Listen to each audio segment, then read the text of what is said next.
ميزة من أكتر المميزات اللي معظمنا بيتمنى تتوفر فيه، ألا وهي ميزة الثقة بالنفس، ولكن للأسف مع الوقت الثقة بالنفس اتحولت لمجرد حركات بنعملها علشان خاطر نبان قدام الناس إننا واثقين من نفسنا، وطبعا ده تصرف غلط بشكل كبير جدا وبعيد كل البعد عن ثقتك الحقيقية في نفسك. وعلشان كده النهارده هقولك إزاي تعزز أو تقوي ثقتك بنفسك، وكمان هقولك يعني إيه أصلا ثقة بالنفس، فتابع معايا للنهاية لعلك تستفيد.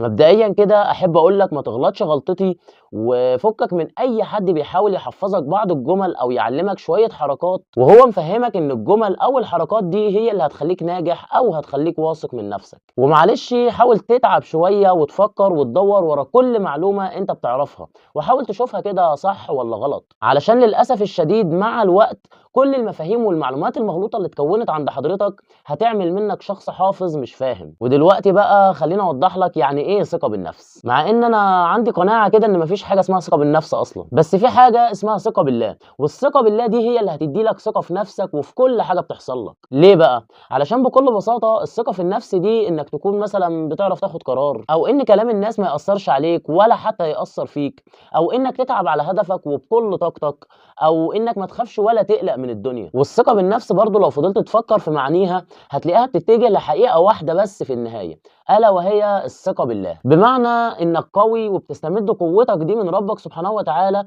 فمستعين بيه ومتوكل عليه، فعمرك ما هتحس إنك خايف ولا قلقان، وحتى لو الدنيا كلها اتقلبت حواليك أنت مش هتتأثر ولا حتى 1%، لأنك مع القوي. فدي ثقة بالله، أو إنك تاخد قرار بعد ما تفكر وتستخير ربك سبحانه وتعالى وأنت واثق إن ربك مش هيضيعك مهما حصل، فدي برضه ثقة بالله، أو إن كلام الناس ما يأثرش عليك لأن ربك سبحانه وتعالى قال لك ولقد كرمنا بني آدم، فحضرتك عارف إنك مكرم، فلو فكرت شوية هتلاقي إن ربك سبحانه وتعالى اللي كرمك في القرآن الكريم بعت لك كلام وأوامر المفروض إنك تسمعه وتلتزم بيه، والناس برضه قالوا لك كلام، فأنت هتسمع كلام مين؟ طبعًا ومن باب أولى إنك هتسمع كلام ربك سبحانه وتعالى اللي والله لو التزمت بيه وطبقته صح والله ما هيشغلك لا كلام الناس ولا حتى آرائهم، وهتكون عارف وواثق إن أي حد هيجيب سيرتك بحاجة وحشة فربك سبحانه وتعالى هو اللي هيجيب لك حقك منه مهما طال الزمن، فدي برضه من ضمن الثقة بالله، وكل دي وغيرها كتير جدًا من ضمن الحاجات اللي بتحصل في حياتك اليومية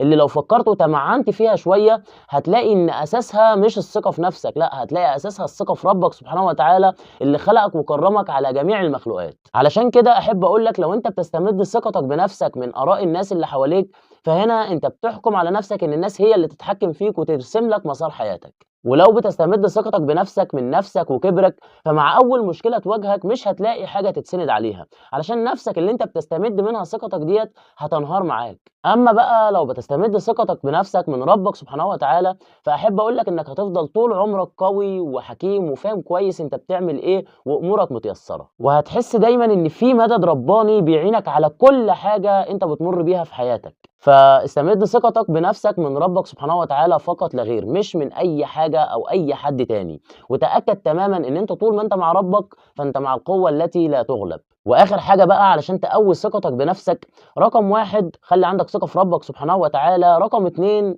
تاخد بالأسباب. وأهم الأسباب اللي المفروض تركّز عليها هي التعلُّم، لإن أكتر حاجة هتخلّيك واثق من نَفْسك ومن كلامك ومن تصرُّفاتك هي الفهم والمعرفة، لإن لو حضرتك فاهم كويس جدًا أنت بتعمل إيه، فمن الصعب إنّك تتوتّر أو تخاف أو حتى تكون متردِّد. يعني على سبيل المثال لو أنت بتشتغل في مجال العربيات أو أي مجال غيره وعندك خبرة 10 سنين مثلًا وجالك شخص تاني عنده خبرة كويسة برضه في المجال اللي أنت فاهم فيه وبدأ يتناقش معاك، فأكيد حضرتك هتتعامل معاه أو هتتناقش معاه بكل سهولة وثقة بناءً على مدى خبرتك في مجالك، على عكس شخص تاني ما اشتغلش في المجال قبل كده أو خبرته محدودة شوية، هتلاقي معظم كلامه مهزوز ومتردد، اللي هو يا ترى اللي هاقوله ده هيطلع صح والّا غلط؟ وده لأنه ما عندوش أو مش مُلِم بمعلومات كفاية عن المجال اللي هو بيتكلم فيه أصلًا، علشان كده مهم جدًا إنك تركّز على تطويرك من نفسك وباستمرار. وفي النهاية بقى أحب أقول لك إن الحاجة الوحيدة اللي عمرك ما هتندم عليها مهما عِشت هي التعلُّم وتطويرك من نفسك،